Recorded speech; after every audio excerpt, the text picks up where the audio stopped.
ದೇವೇಗೌಡರ ಕುಟುಂಬದ ಆಪ್ತ ಉದ್ಯಮಿಯ ಸಂಬಂಧಿ ಮೂಲಕ ಕರೆ ಬಂದಿತ್ತು. ಆ ಉದ್ಯಮಿಯ ವಿದೇಶಿ ಸಂಪರ್ಕ ಸಂಖ್ಯೆಯಿಂದ ಹಾಗಾದ್ರೆ ಅವತ್ತು ಕಾಲ್ ಬಂದಿತ್ತಾ? ದೇವೇಗೌಡರ ಕುಟುಂಬದ ಆಪ್ತ ಉದ್ಯಮಿಯ ಸಂಬಂಧಿಯಿಂದ ಕರೆ ಬಂದಿತ್ತಾ? ದೂರವಾಣಿ ಕರೆ ಮಾಡಿ ದೇವೇಗೌಡರ ಜೊತೆ 1 ನಿಮಿಷ 52 ಸೆಕೆಂಡ್ಗಳು ಮಾತನಾಡಿದ ಯಾರು? ಪ್ರಜ್ವಲ್ ಕಾಲ್ ಮಾಡಿ ತಾತನಿಗೆ ಹುಟ್ಟುಹಬ್ಬದ ಶುಭಾಶಯವನ್ನ ತಿಳಿಸಿದ್ರ? ಆ ನಂಬರ್ನಿಂದ ಕರೆ ಮಾಡಿ ಪ್ರಕರಣದ ಬಗ್ಗೆ ವಾಪಸ್ ಬರುವ ಬಗ್ಗೆ ಮಾತುಕತೆಯನ್ನು ಕೂಡ ನಡೆಸಿದಾರಾ? ಈ ಬಗ್ಗೆ ಎಸ್ಐಟಿ ಉನ್ನತ ಅಧಿಕಾರಿಗಳ ಮಟ್ಟದಲ್ಲೇ ಭಾರಿ ಚರ್ಚೆ ನಡೀತಾ ಇದೆಯಂತೆ. ದೇವೇಗೌಡರ ಕುಟುಂಬದ ಆಪ್ತ ಉದ್ಯಮಿಯ ಸಂಬಂಧಿಕರಿಂದ ಕರೆ ಬಂದಿತ್ತ? ಪ್ರಜ್ವಲ್ ಮಾತನಾಡಿದ್ರ? ಅವರ ತಾತನಿಗೆ ಶುಭಾಶಯಗಳನ್ನ ತಿಳಿಸಿದ್ರ?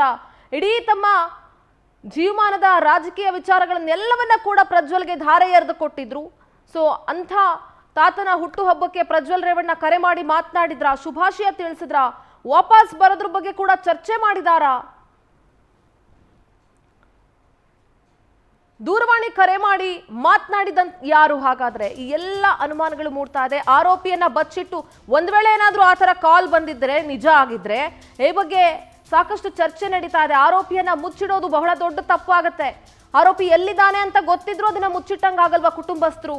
ಯಾವುದು ನಿಜ ಯಾವುದು ಸುಳ್ಳು ತನಿಖೆಯಿಂದ ಬಯಲಾಗಬೇಕಾಗಿದೆ. ಸದ್ಯ ಎಸ್ಐಟಿ ಉನ್ನತ ಅಧಿಕಾರಿಗಳ ಮಟ್ಟದಲ್ಲೇ ಬಹಳ ದೊಡ್ಡ ಚರ್ಚೆ ನಡೀತಾ ಇದೆ.